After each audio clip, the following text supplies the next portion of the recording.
surf kid on the North Shore and watching all the world's best surfers surf right in front of my house, surrounded with that level of talent, being around Ronnie and the likes of the Ho brothers and Marvin Foster and Mark Fu and Johnny Boy Gomes and Jerry Lopez in my life from when I was a little kid. Today we welcome Jamie Sterling to the Surf Strong Show. North Shore native, big wave surfer since the age of 16, 2011 WSL Big Wave World Tour champion.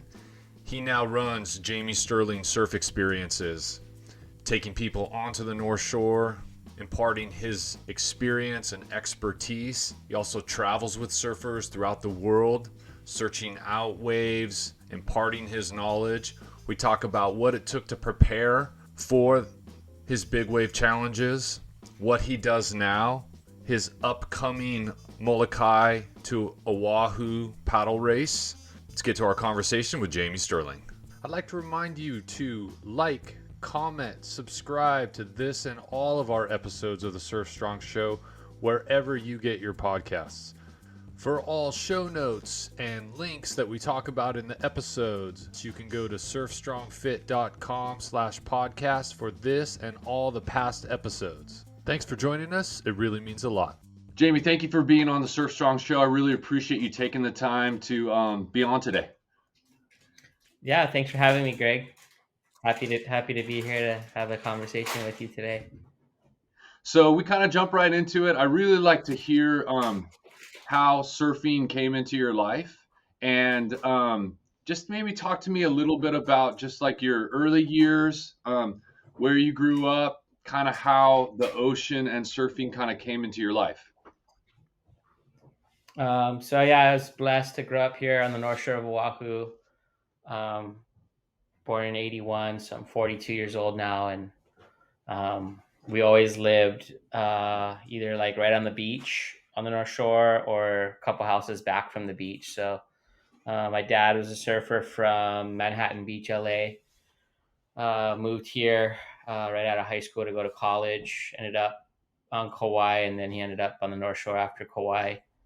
And I moved here for surfing, and so he was super instrumental in paving the way for me to become a surfer, and got me onto the front of his surfboard when I was probably, I don't know, around 3 years old or so. And but even before that, I was swimming and playing in the water, and then kind of just naturally progressed to becoming a little North Shore surf kid on the North Shore and watching all the world's best surfers surf right in front of my house, in my backyard basically, and just surrounded with that level of talent and the immense power of the waves that we have here in Hawaii. So to me, that's kind of all I knew. I just thought that waves are always big, waves are always powerful. Surfing, was kind of just, that's when you're used to something, you watch something from a young age, you soak it up, and I kind of soaked it up and got a good early start. Later down the track, my parents divorced. My mom remained on the North Shore, and she started dating Ronnie Burns, which is one of the Pipeline's best surfers ever. He also grew up on the North Shore. So he mentored me for about 5 years while he was in my life before he passed away at the young age of 27. But being around Ronnie and the likes of the Ho brothers and Marvin Foster and Mark Fu and Johnny Boy Gomes and Jerry Lopez, all those people were in my life from when I was a little kid. I remember watching Ronnie surf at Jerry's house at Pipeline, which is now the Welcome House, but back then Jerry owned it with Herbie Fletcher, and just was around all those heavyweight world-class surfers and stuff. So I think a lot of that had to do with it. And then the other part of the catalyst for me growing up here was having a good friend, Mark Healy. He and I grew up on the North Shore. So we grew up on the same street. and I spent a lot of time at his house, coming from single family home. Spent a lot of dinners and evenings at his house, with his family. So Mark and I kind of became competitive with each other and going out and surfing, more serious, bigger waves than the other kids my age. So that was helpful to have a friend that also wanted to progress their surfing and, bigger waves than just the inside waves. So that was super helpful. Having Mark as, so to speak, a sparring partner, same age, lived like 3 houses away from me. So I think, everything's just meant to happen the way it is. And um, yeah, here I am today, still living on the North Shore and, kind of doing pretty much the same thing I've been doing my whole life. But now I'm in that field of passing the torch and sharing my knowledge that I've gained the last 40 plus years out here to traveling surfers and visitors and other professional surfers. And When you paddle out now in winter and you're paddling out, there's probably times where like you'll have this reflection, whether it's back on a specific moment or just an era of that early part of your life. What feels like home? Like what feels the same on that paddle out, that first touch of the ocean, and what feels different? It can be positive or negative, but what are those kind of things that feel the same to you paddling out now, and what feels different? uh, on a sensory level, I mean, it's just the coarse North Shore sand that we have, and the smell of, the bar of wax and the bumps on your board, and the the water sloshing against the bottom of your fiberglass board. And that's what I remember from when I was like 3 on my dad's board. Still hear that sound. So that's very much the same, sensory things that I still hear. um I guess on a different things that are different now, it's just there's just more people in the lineups, but the lineup itself doesn't change as far as like what you're triangulating and where you're like what you're lining up with, like what house or what tree, because the waves don't really change because we have just reef bottoms here, so that they stay the same for the most part. Change a little bit maybe on swell direction and tide, but for the most part there's more people. But I just do a good job of not really looking at the people and just sticking to my lineups that are, very pronounced for me, and just distinguished lineups that I know. So that helps me um, find the better waves, because I would say 80% of the crowd on any given day basis is visitors, being that Hawaii is such a expensive place to live. A lot of the locals have to work constantly. There are 2 or 3 jobs here, so most of the time there's not a lot of locals in the water. Actually, it's mostly a lot of visitors. So, and the visitors don't really have as much knowledge as, say, someone like myself. So I just kind of don't look at the people, look at the lineups, and that's kind of my secret Yeah, yeah. to finding the better waves. And then of course, I guess there's more just tourists in general, on the North Shore, because back then it wouldn't be like so much a tourist destination for non-surfers that come out here.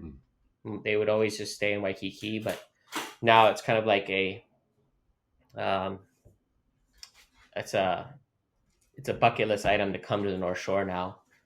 So there's just more population of surfers and non-surfers just coming to the North Shore to, So whether even it's people just to that view don't the really have a waves. connection to surfing, they are coming more as a tourist destination. Maybe see some surfing or others, but it's not really the reason that they're coming. Yeah, not the reason they're coming. They're coming just to see the surfing or see a turtle. Uh-huh. You know, maybe take a beginner surf lesson. Hmm. Maybe go shark cage diving or a shark or a cage dive Hmm. or a non-cage dive with sharks out here, or go skydiving. There's some of those are bucket list items for non-surfers Hmm. to come to the North Shore. Whereas before that, a lot of those industries didn't exist, and they'd have no business being out here. Like they wouldn't come here because it was far. You know, it's an Right. hour drive from the city. So, Right. so in general, it's just more people. Hmm. But Hmm. So what the would one thing you? that stays the same is the waves. You know, the waves don't change really, and they stay true to their same form and shape and quality. Yeah. With the just abundance of world class waves in that stretch, if everything being the same, meaning the quality is the same in any given time, which of course is never going to be the case. There's always going to be some variation. If you had to choose one or two waves in that stretch to surf, do you have that, or is it really just depending on it? I mean, is it always sunset if it's there? I know you're known for surfing that wave a lot. Is that changed over the years, or do you really have just, whatever's going that day is where you're going to go? I would say currently, yeah, sunset's my go-to wave. It's kind of changed in the last 10 years. I used to surf a lot more pipeline when I was younger. Being that I'm goofy foot, I still love surfing out there, but I don't surf it as much just because of the consequences and how crowded it is now. So you kind of have to weigh out the consequences. Are you really ready to take a hit on the reef and things like that? So definitely more picky and choosy when I surf pipe. So nowadays I surf sunset more, and sunset's definitely the most consistent wave on the North Shore because it breaks from it breaks from 1 to 2 foot, 3 foot perfect longboarding waves to shortboarding, then it moves into like the mini gun step up board realm, and then from there you go into your gun realm. So it'll break from 2 to 30 foot faces on any given day and any time of year. So it handles the most swell directions: northwest, north, northeast, west, west, northwest. Mhm. So that's my go-to. And then I like surfing like for want to surf like a left. I like surfing like on a smaller day. I still like surfing Rocky Point. Mhm. Grew up in that neighborhood a lot when I was younger. I lived at Rocky Point, so that's kind of my go to shortboard hot dog wave if Mhm. I'm not surfing sunset. Mhm. Nice. Now, as you were Yeah. going through like your career and your training and kind of the evolution of your own surfing from what you were talking about just being a Grom and you and Mark Healy getting kind of pushing each other as you were kind of preparing for this, more significant wave, this larger, wave faces, more water moving around. What were you doing outside of the water to kind of prepare for that much more significant wave? Well, to tell you the truth, when I was pre like before high school, I didn't really have too much of a training background. It was kind of just surf, just go surf 7 days a week, just surf your butt off, just be a kid. It wasn't really until I got into high school, like ninth grade, it's kind of when I signed up. It's one of my electives to was weight training, Mhm. and that's when I got immersed into lifting weights and working out, and being on more of a nutrition plan, and that's kind of was like the base for me in my training, and I've never stopped since ninth grade Mhm. with my training, and of course it's gotten way more varied as opposed to just lifting weights. It's a I try to be very diverse and never replicating the same thing I did yesterday what I'm doing today. It's always different to Mhm. keep it interesting, to keep it fun, as well as to not let the body get adapted to what my training is. It's the constant thing of muscle confusion and keep confusing your body so it doesn't plateau. Mhm. Um, so yeah, I would say high school was kind of like my starting point, and and I've gotten to work with different trainers and different types of training, and I just try to keep it really fun and diverse. So and I find I get the best results that way, and keep it interesting. Yeah. So like on a week now, so present day, like a week now. Now I know obviously it's summer, some surf, but it's not like it's winter on the North Shore. So surfing less large waves. What's like your average week look like? Like what does an average week look like for you for, your mobility, some of your strength? What are you doing for your breath? Other endurance things. Just kind of walk through a little week what that looks like for you. Um, it's like 3 days a week. I'm doing like heavy strength work, Mhm, whether that's like strict press, front squats, deadlifts, mhm, like a heavy 3 by 5, three sets of 5 reps. mhm, I get that in every week just to maintain like super strong muscles. And then other days I'm incorporating like circuits with kettlebells and pull ups, body weight exercises, kettlebell like flows, different flows with the kettlebell, um, and then also incorporating on the front end of both of those workouts as well as the strength workouts. I've incorporated like foundation training mhm, to get that turn on that isometric power and kind of like get the muscles warmed up between the tension of inward tension and outward tension with your arms or legs. So that's been really beneficial for corrective posture and that stuff. And then I've been a big advocate of doing yoga since I was about 18 years old. I adapted a yoga practice, and I went on to get my 200-hour yoga teacher certification with Ian Finn from Blissology Yoga. mhm, About 10 years ago, I did that. I still maintain a yoga practice. And then there's also the beach workouts come into play, the run, swim, runs, um, the underwater dumbbell or rock running or dumbbell training in the pool for breath holding capacity stuff that I'm doing. And then there's long distance prone paddleboarding, which I'm doing like every other day this summer. mhm. So yeah, I mean that's pretty much all of it right there, and in kind of a summarization of what I'm doing. Yeah, that's a pretty So full week. it pretty yeah. So there's always something. It's you're not just doing the same workout in a gym environment. Sometimes you're taking it to the ocean or the beach or a pool.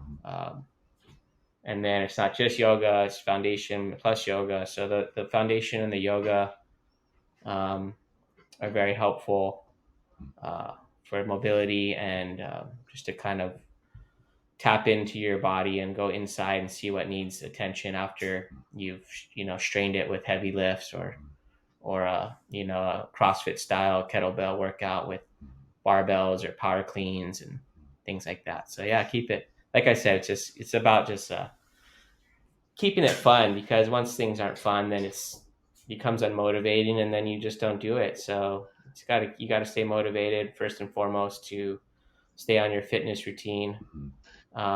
And I think having something that motivates you to do it is really important. Like the why has got to be there. Mhm, Like, why are you getting up in the morning to go to the gym? It's got to be something beyond just yourself. I feel like maybe doing it for somebody else, mhm, or you're doing it for a sport that you're, trying to maintain or get better at, or you want to be strong at so you can do it better. So it's got to come down to the why, because as soon as you lose the why and the motivation, then you just start plateauing and start skipping, those workouts Yeah, it's much and harder to start. stay. It's much harder to stay consistent because you're right. You start this friction is always there, and you're right. Something larger than yourself. It's interesting because with clients that I have, right now all my clients are surfers, but before, when I was just starting coaching and training, when I had more non-surf clients, they would come and they would talk about their motivation, and they would talk about, I just had my daughter just had a grandson, and I want to be here for him, and I want to be strong. And it's interesting because what I was finding was that's absolutely true. I mean, you can't probably have something more um, motivating than to be there for your family. But what's interesting is when you do start to detach from that, it sometimes doesn't sustain the motivation that you need. Like intellectually, they're absolutely right. That's what's motivating. But sometimes in the moment, like for us, that's what's we're so lucky is to have surfing. And we want to keep that in our life. It's so intense. And to keep that elevated activity in our life takes a lot. Like the description of just what you said for your week is intense for a lot of people, but it's what you need to do to maintain that level of experience and surfing at that high level. And that's what's great for us is to do that.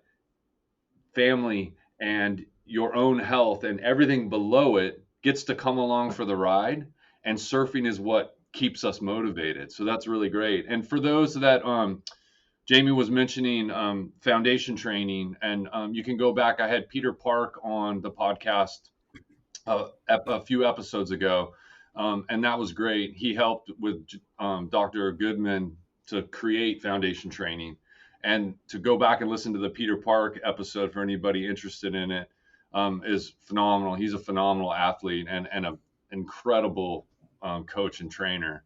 So foundation training is that connection, like you mentioned, like you're checking in all this work that you just did, this intense work. You're going back and checking in, like, how do I feel right now? Is there something that needs more attention? Is there something that I need to give some more work and help to? So it is a great way to check back in. Yeah, it's, the foundation is like checking in, but also learning to put the heavy weight into your hips, not into your joints, not into your knees. That our hips are meant to bear the weight, and Mhm. like the gorilla lifts in foundation or the woodpeckers, Yeah. those are awesome. Just great modalities to it's just like it's this second layer, or like it's like this other layer of strength that you don't get from just like pushing weight. It's like this like inward tension or outward tension Hmm. that you don't get any in any other modality of training really. Yeah. um it's great because it's put this other, it's giving me more strength, another layer of strength outside of like the explosive strength of kettlebell swings or the heavy lifts of a front squat or back squat. It's just another spice to add to the repertoire. And my list may seem long of like what I do, but it's not like there's no rush really, right? It's just every day being motivated to do something for an hour or 20 to 30 minutes or however long you have in your daily life. But for me, it's been helpful to be, the more diverse I have, the more diversity I have. I look at it like it's like my plate of food. Like, do I want to eat beans and rice every day? No. And so I look at it like my workouts. Do I want to do push-ups and sit-ups and pull-ups every day? No. They're in there somewhere during the week or the workout, but there's so many modalities and different lifts and things to add to your repertoire to keep it interesting. And I guess when you've been on such a long fitness train since you're 15 years old, I think probably you, for someone like me, I need that diversity because it just keeps it so I don't get burned out. But then my why is so great that Yeah. Yeah. I can't really afford to not do something on a Right. daily. And then of course there's also these other modalities too, like the contrast therapy with heat and ice. Hmm. I've incorporated that into my life, and that's been helpful. And then you have, the CBD oils out there and the tinctures that help with recovery. And pretty awesome in this day and age of all the different things we have. The Theraguns and Yeah. all these different little things. They just every little bit helps. And it's great to like you mentioned, like, doing things with body weight training and the foundation training. It's also great to know that at any point you don't need this outside stimulus to raise the intensity of the thing that you're doing.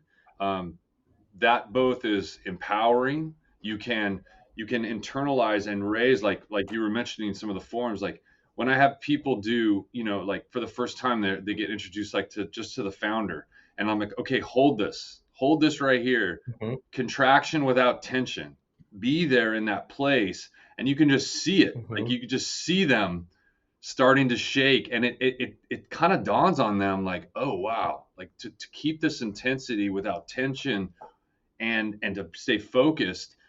It's also freeing because it used to be before, when my practice and my coaching was based in a physical place, when I had a studio. Now it's remote and people are all over.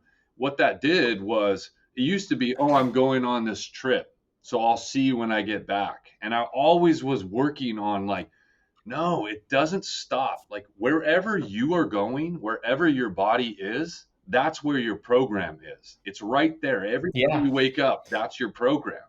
And now, exactly. Everybody's on their own journey. right. And so now And it's freeing because I go, you mentioned, like, doing crunches and push-ups and squats every day. But when they go there, I'm like, there's your daily. That's your bare ass minimums every day. Do push-ups, do squats, hmm do some crunch hmm contraction, do some breathing. There's no reason that can't happen. So when you come back from at your, least get the basics in. yeah, Yeah. yeah, you get those, At least do the body weight stuff, to do the yoga, the stuff that you don't need anything. yeah, You don't even need a mat. yeah. All you need is your body, and that's it. It's Yeah. empowering, and then you can see it in some people. They're like, oh man, you're right. Like, I don't have that excuse at all. Like, I'm like, no, you got to keep doing that. So Definitely. talk about the paddle race that you're training for, and kind of describe for people that don't know what this annual race is all about and some of the history of it.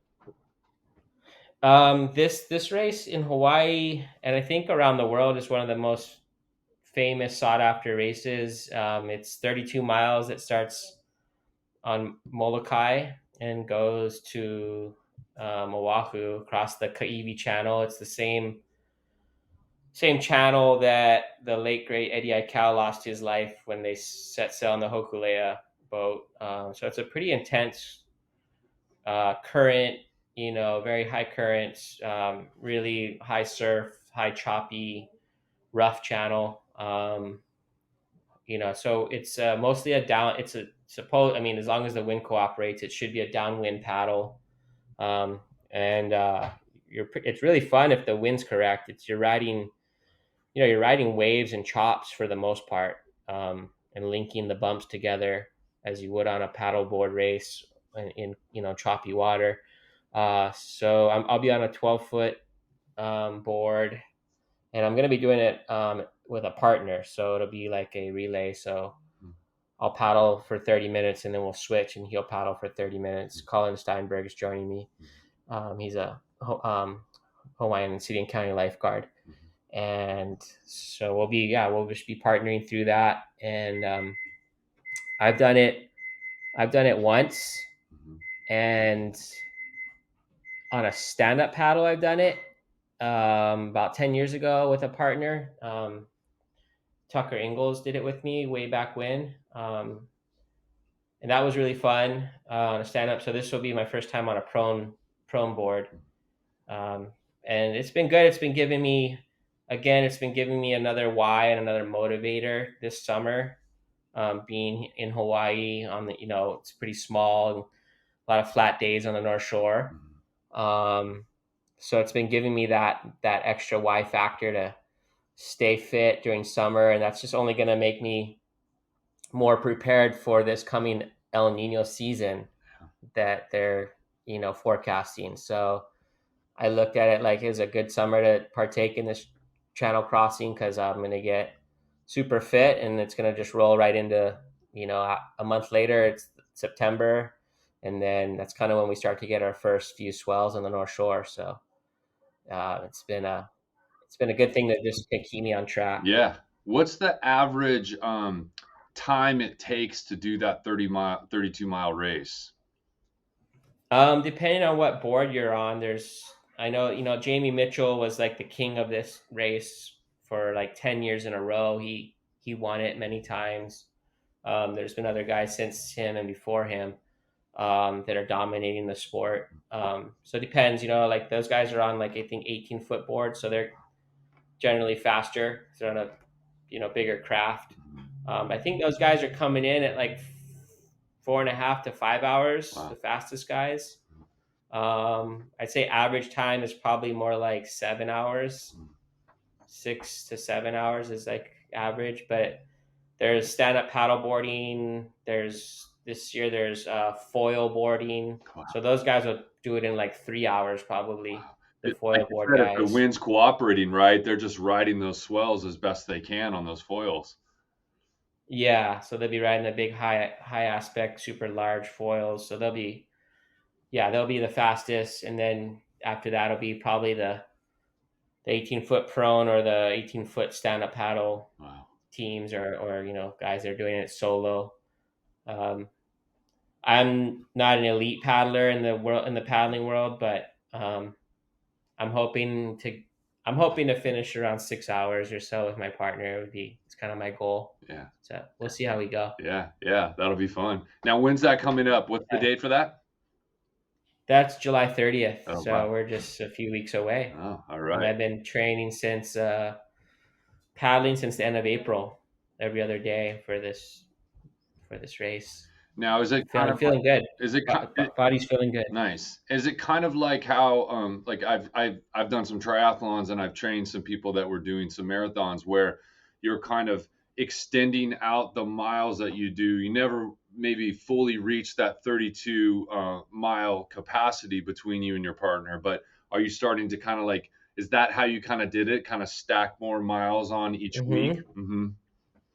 Yeah, similar to what you would do in the gym. Uh-huh. Stacking on 5 pounds, every day you go back Mhm. until you reach a point to where you kind of stay at that weight. But yeah, we just kind of started with 3 to 5 miles and worked into the double digits, and now we're kind of up to that. Like currently, I think we're doing about like 15 miles now. Mhm. So yeah, feeling really good. And then it just kind of comes to that point to where we kind of taper back training, maybe about a week away, Yeah. Make sure you fully and just kind of recover. get the body more, Yeah. more recovery and more yoga, more foundation, and Mm-hmm. more just cardio and less tax. Shave the shoulders for the race day, but Yeah. yeah, you just kind of work up to it, Yeah. just similar to what you'd be doing in the gym, just working up your reps or your weight. Yeah. You know, Like chip make away that at it. extended level be your quote unquote norm, right? It's amazing how the Exactly. mind and the body just adapt to like, oh, well, this is Hmm. the norm now. As long as, of course, you're giving it the nutrition and the recovery and you're not overusing, it's amazing how much of it is that mental capacity to just train of like, oh, this is my norm. And that's how people can achieve such amazing things with that consistent repetition, making sure they recover. I mean, you can accomplish more than you can possibly dream of if you progress in that way. That goes back to like the basics that you're talking about. Doing those minimums every day is amazing how much it gives you that foundation to then set a goal for something that might feel totally outside of what we can achieve. As you start to increase that, then it's like, oh, this is my norm now. And then I go farther and Yeah, farther. Amazing. yeah. The body and the mind are very adaptable. Yeah. Yeah. Um, whether it's getting stronger or running farther, paddling farther, or lifting heavier. I'm seeing it like this week. Currently, our kids are enrolled in the Hawaiian Junior Lifeguard Program, and it's happening on the beach at Pipeline this week for the next 3 weeks. But they do a 1 week, each class does 1 week, so this is their week right now, and every day they start with a run swim run. It's like a 100-yard, like 200-yard run, and like a 200-yard swim, and another 200-yard run, a run swim run, and each day everybody's their time is getting faster, and it's going into the garden, going into the class, the kids are nervous, Mm-hmm. and now they're like their confidence and their times are way better. Like confidence is up, time is better, and it's the same. Yeah, you see it with the kids, you see it with the adults. Yeah. It's just the human body is pretty cool like that. Yeah, anybody out there listening, a lot of people will be really familiar with it. But even if you don't live right at the beach and you can coordinate coming to a local junior lifeguard program for your kids, it is one of the most powerful ways to not only introduce them to the ocean if they haven't done that yet, but to kind of exactly what we were just saying is they will achieve more in that week than they can ever imagine. My daughter's 15 now, and we had her as soon as she was eligible age wise to do it. She was same thing, nervous, and then all the other kids are kind of in the same boat. And I live in Morro Bay, California, and like she's going from the back bay paddling prone all the way out to the mouth of the harbor. She would never do that with me. She'd be like, "Oh, I can't do that." And we're out of the equation. She's with her peers. They're safe. They've got lifeguards around, and they just achieve so much. And it's just so powerful for them to be exposed to the ocean and then start to see just what we're talking about. Oh my gosh, I can do way more than I can imagine I can do. Mm-hmm. Yeah. Yeah, that's the important take, is I think providing kids the opportunity to learn something with other kids their same age, Mhm. then they push each other. Mhm. So the peer thing is super important. Mhm. And then obviously learning from the best watermen in the world, Yeah. and then they're learning life skills to not only protect themselves, but they can help now in the community, or learn how to save somebody if need be, or perform CPR if needed, provide first aid, all these different things. But then and then all the camaraderie, all the like the friendly competition that exists amongst it.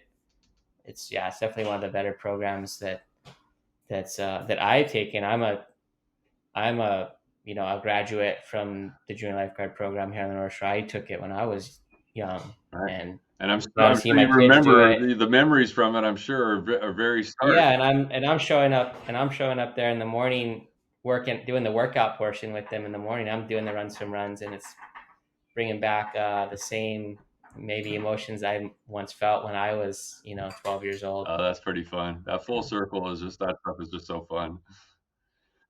So as you were kind of going through your career and you were starting to get into some of this larger wave, and it kind of coincided with those large wave competitions and people going into those, it kind of lined up with when that started to get more and more exposure. So just talk a little bit about those memories that you have. Certainly I'd love to hear about the 2011 WSL Big Wave Championship that you were part of. Like, just kind of talk about what it was with other people from the North Shore that were going, and that just kind of developing into what's become, of course, a worldwide phenomena for a lot of people that aren't even connected to the surf world.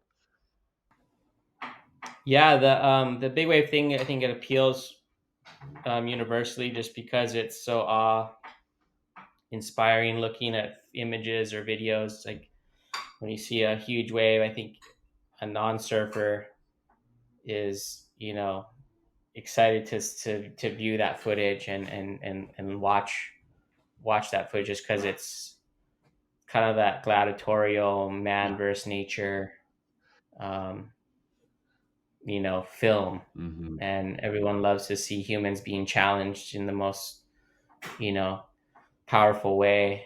But I was fortunate enough, with my background of like having a lot of really good mentors here on the North Shore, and then being pushed into that, and like not really pushed, but like pushed in a good way. Mm-hmm. And I had a sponsor come along, which was Red Bull, like in 2002, and they were just kind of breaking on into the extreme sports world. And I was one of the first surfboard surfers to get sponsored by Red Bull way back in the early 2000s, and they really helped me propel my career to keep chasing my dream of riding big waves. And they sent me all around the world, and there was a couple standalone events. Like Red Bull had a contest in South Africa, in Cape Town, that we would surf that wave dungeons annually. Um, there was always the Eddy, and then there was like the Mavericks contest, and then there was the Dungeons contest, but there was never really like a tour. And then Gary Linden created this dream tour of kind of connecting the dots to these places.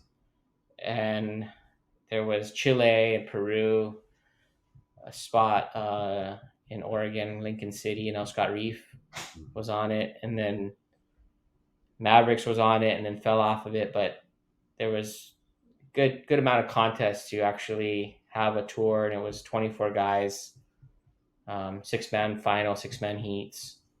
So that was really cool because prior to 2009, there was no tour. It was just you would get invited to select events and travel to South Africa or be a part of the Mavericks or the Eddy.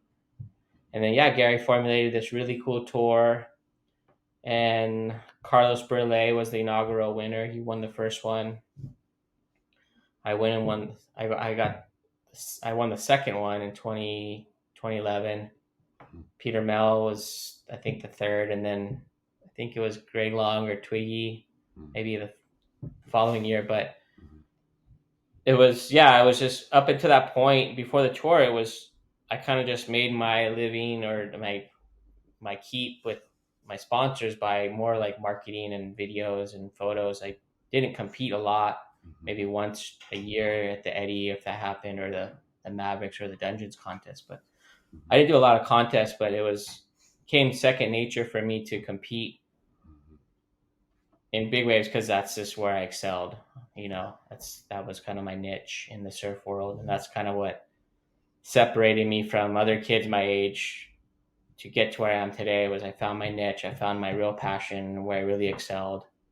And then, yeah, having won that contest, definitely one of the bigger, competitive highlights of my career. Not to say maybe I didn't get the best waves of my life on that tour, but definitely competitive wise, is definitely the best result on a competitive level.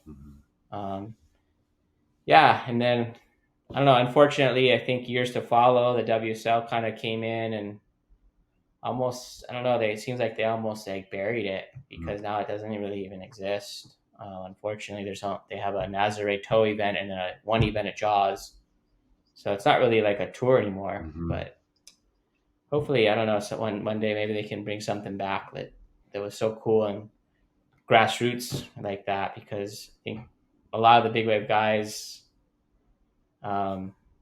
love doing it, and I think it still could be a really good thing because, as we were saying, like how inspirational the content that comes out of those events or those sessions is so powerful, even as to a non-surfer. And I think that's huge because there's more people that don't surf than surf. So if we can appeal to the masses, I think you're going to get way more success than just appealing to our small surf community and surf industry, as opposed to if you can appeal to the world plus our industry, then you got a pretty good product to market and to,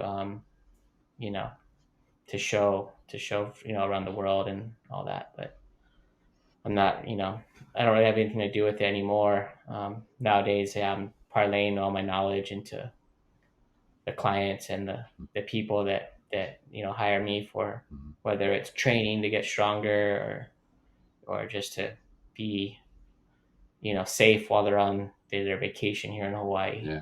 Let's talk about that a little bit, about that. You kind of your Jamie Sterling surf experiences kind of have a couple facets. Would you just kind of talk on a little bit, preparing people for surf, when they come to the North Shore, giving them an experience there, and then you're also going with people on international trips. Is that right? Where you're going to a different destination with them? Just kind of talk a little bit Yeah, about yeah. So I cater to all levels. that. I'll even do the beginner tourist bucket surf lesson. Mm-hmm.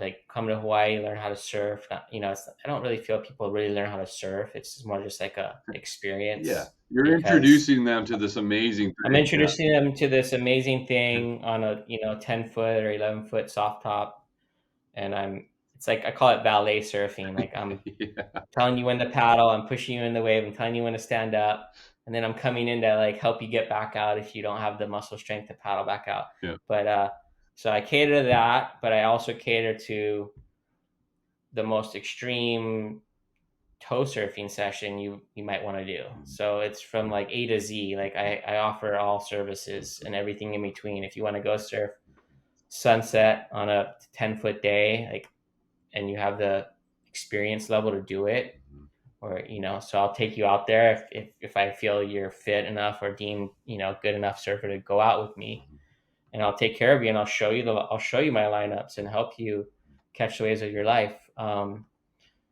So I do that, and then I even do like consultation before you even come to the North Shore. I try to help you get on a training program, tell you the things you should be doing. You talk about the equipment that you should be. I do consultation.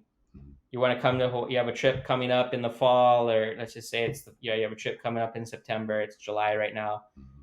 Start talking to you about ordering boards, where you want to surf, what your goals are.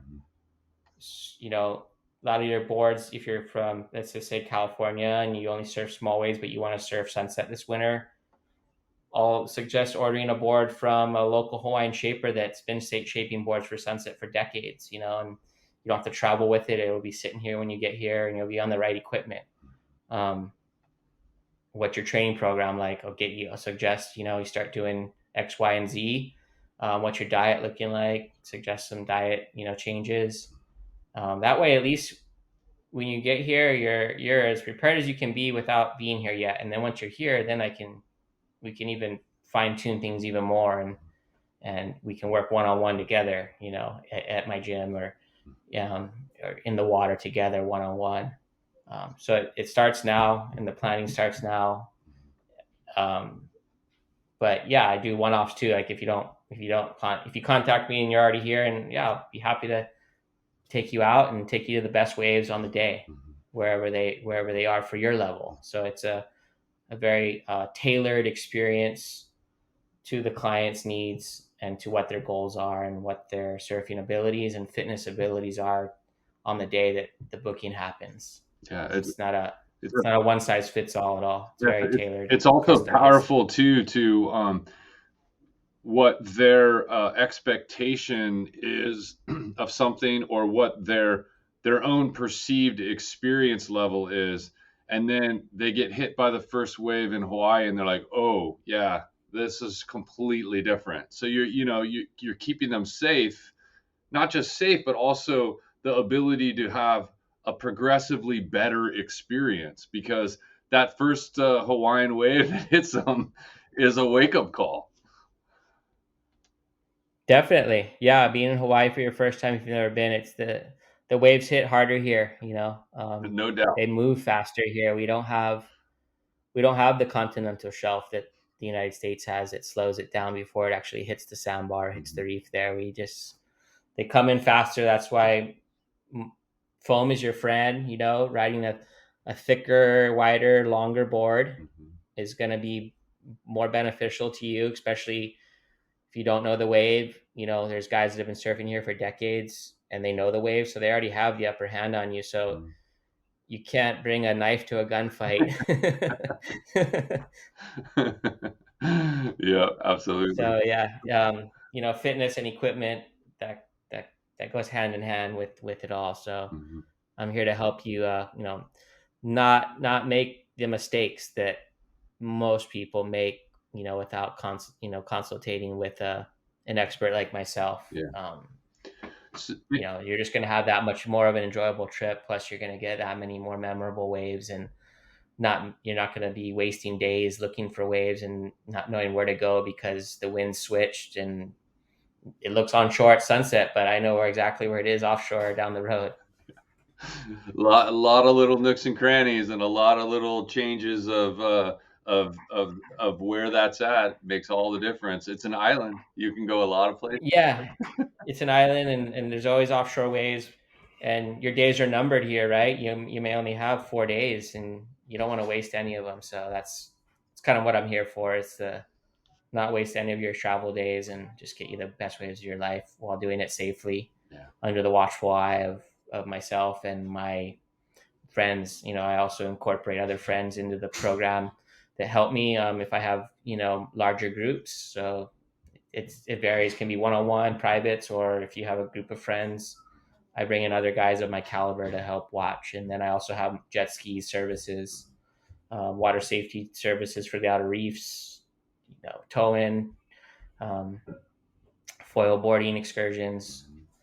Even if you want to just go and watch and take some photos um, off the safety of my jet ski, that's also available. Yeah, that's awesome. It's so powerful because this is one of the things that, like, for my clients and advocating, but also just trying to communicate out is, we know people that are like going on this. It's considered their trip of their lifetime, or one of what they hope is many. Say they're going to Indo, or they're going to somewhere of this caliber, and they're spending all this money to get there. They're spending, if they're going on a boat trip, they're spending that. If they're going to a resort, they're spending that. And I want to say to them, like, you book this, sometimes it's a year out. Like, take the time and invest in yourself to prepare for that trip, because if it's there and it's firing and you have, say, 7 days at this one resort, like, you want to get everything out of every minute that you can. And if you're not ready for it and can't recover, that next day you're going to be not ready to surf again. And so I'm just always like, Mm-hmm. it's almost like this public service announcement. Yes, we do this for a Totally, yeah. living. We're coaches, but it's really like, I just want you to have an amazing experience and put the time and the work in now, and it will pay huge dividends for you down the road.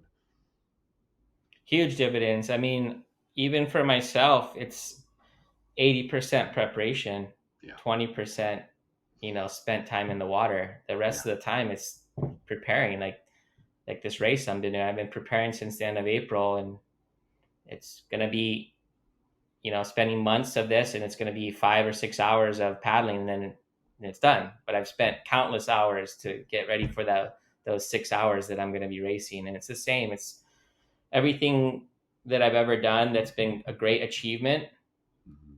like winning the world title. It's one day of, like, each contest it happens in one day. I surf for a total of 3 hours on that day to win that event. 3 hours, but I spend maybe 90 minutes at least every day of the week training for that event. And again, it just comes down to preparation. Yeah. And then also the mentorship of equipment and diet, and that all falls in line with preparation. And then it's like your 2 hour session could be the 2 hour session of your life. Those months of preparing will definitely be worthwhile for those 2 hours or that week of glorious, wave riding time. And you're going to create lifelong memories of that trip, or that, destination, or wherever it is, or whatever the goal is. You got to prepare if you want the highest success rate of, and to have the best time. And it is like, it does sound a little simplified and cliche, but enjoying the journey, uh, it's so, that is so powerful, because it's kind of like one of those things, like, once you put something on the calendar, right? Like, say, away from surfing and physical preparation, just anything, like, you buy tickets for a live music concert, right? As soon as it's on the calendar, you're already starting to enjoy that. And so this is kind of like that same Mm-hmm. thing. If you're really It's the vested in same. the journey of that, then you're Yeah. lifting what that experience is going to be. And so the memories when they come from that are that much more powerful and that much sharper, if you will. It's just enjoying that day to day. Goes back to what we said earlier. It's the consistency, is waking up, Yeah, and putting in your time. sometimes the sometimes the journey can be better than the destination itself. Yeah. The Yeah. people you meet along your journey, the friends you make on the airplane or in the airport, or like the people I'm meeting this summer for paddleboarding, this whole new like community that I'm delving into and meeting, and the relationships I'm establishing. These are the things that are currently on my journey, and then the destination's coming, but just enjoy the journey. And it's a lot of the times it's about it's about the journey, not the destination. And the destination's like the destination's the bonus, because you may or may not make the destination. You don't know. There could be a lot of trials and tribulations during that year before your Indo trip. Yeah. You never know. It's like a goal, but you just gotta put one foot in front of the other day after day, and have that golden carrot dangling there and being like, this is why I'm doing this job. This, maybe the job, maybe the job's stressful, and it's like, why am I doing this? But it's like, at the end of the day, you have one thing in mind. You want to get to that surf trip, Yeah. and you want to ride those waves that you've always dreamed of. So you got to put in the work. Yeah. I guess it all kind of it's all just a bunch of different ways that we can say about working day to day on presence, right? It's just like that's what it Mm-hmm. is, and that's what I say so often. Um, People that are in my life or that I meet, and they ask us like, why surfing? Like, why does that get you up at 5:30 in the morning to go jump in where I am cold water?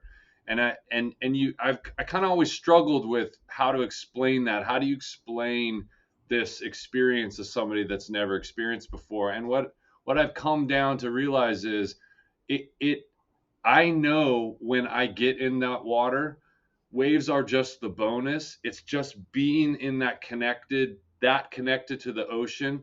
I can't be anywhere else. I'm absolutely right there. If I'm somewhere else, surfing isn't going to happen. There's just too many circles moving, Mm-hmm. too many things going on. You have to be absolutely right there. And it's just that reminder and knowing that I have to be right there just keeps me wanting to get back into that space again, because everything else goes away. And it also puts it back into the perspective. Like this thing that I'm so worried about, like it's not that big a deal. It's going to be fine. Like, and that's what that is. It's this forced reminder. I know it does it for me. And so that's what's just pushing me to get back in there. And then when I get those amazing waves, it's like, oh my gosh, it's just that much better. Yeah, and surf. The special thing I think about surfing is it's one of the only things that that, that demands 100% of your attention in that present moment, and gives you that flow state that a lot of elite athletes, or just athletes in general, and you don't have to be an elite athlete to experience flow state, but whether you're skiing down a mountain or even a jogger, they get that runner's high and they're in that moment. But surfing, really, really, with the moving water, the board moving, the wave moving, and it constantly changing, and not knowing, maybe what the wave's going to end up doing 20 yards ahead of you. It demands 100% of your attention, and to be present. And I think that's why a lot of people fall in love with surfing, because it's not only are you in the ocean and everybody wants to be in the ocean, I think, but because the ocean's so healing and feels so good, and it's just something special place. But um, how demanding it is for you to be present, and that's a lot of other, the rest of the day. It's hard to be that present in a lot of things we're doing, because it doesn't demand you to be that present, whereas surfing demands it. Yeah. Otherwise you fall Yeah, immediately. it doesn't work any other way. And it's also that Yeah. kind of unfiltered connection to that energy. When that wave is pushing you, Mm-hmm. like it's physically pushing you. Like there's nothing between you. That's why sometimes like I just love to just go out and just get kind of beat up body surfing. It's just like there's nothing else Mm-hmm. there. You're just feeling that energy and swim in that drop in. And surfing is very similar. Like it is literally making it happen. You're connected to that energy so closely that it is. Mm-hmm. It's that like I want that again. I really and to keep that in your life, it's all the other things that we talked about. Your nutrition, your mobility, your strength. Like you have to maintain those things. Otherwise, this diminishes or completely has to go away. And I'll do anything and everything I can that's reasonable to keep it in my life because it's just that powerful. Yeah, definitely. I mean, just being connected to nature, that's a very, unique feeling, a unique thing that we have with surfing and being a surfer. Um, and then back to like the fitness part. I mean, especially as you get older, it's even more important to have a routine of stretching and fitness and diet, because when you're younger, you can kind of get away with it depending on your genetics and your genes.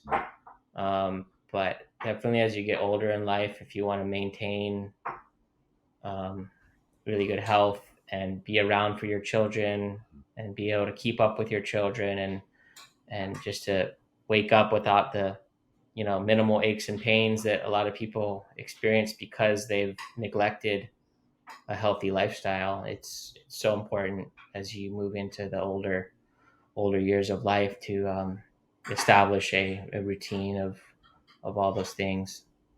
Absolutely. Well, Jamie, thank you so much for being part of the Surf Strong Show. I really appreciate you taking the time to come on today. Thank you. Thanks, Greg. Appreciate you having me, and it was fun conversing about the things that we're passionate about. Absolutely. And we'll have all of the links and the show notes of Jamie's Sterling Surf experiences and all the places you can find him on social media. We'll have that in the show notes. And thank you for being on the Surf Strong Show. Thank you, Greg. Appreciate it. Much aloha. Thank you for joining us on the Surf Strong Show. To find out more about the Surf Strong Fit programs and if they're a good fit for you, go to surfstrongfit.com/programs. You can also direct message me on either Facebook or Instagram, where I'm at Surf Strong Fit. I'm your host, Greg Finch. I'd like to remind you to like, comment, subscribe to this and all of our episodes of the Surf Strong Show wherever you get your podcasts. For all show notes and links that we talk about in the episodes, videos of the podcast, you can go to surfstrongfit.com/podcast for this and all the past episodes. Thanks for joining us. It really means a lot.